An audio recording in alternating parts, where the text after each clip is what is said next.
Thank you po, Editas Catering. Sobrang sarap po ng food nila. Tsaka kasama yung setup. Sobrang ganda. Ayan. Thank you, Mi.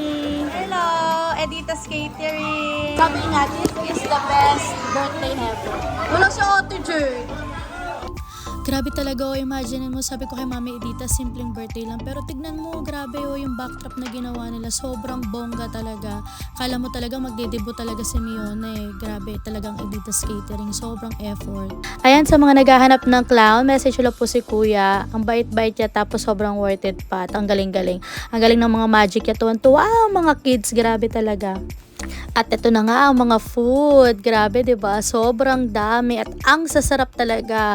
Grabe talagang Edita's Catering. Imaginein mo, lahat ng bisita ko walang ibang sinabi kundi napakasarap ng food. Talagang hindi ka mapapahiya, as in pag sinabing masarap, Edita's Catering na talaga. Imagine.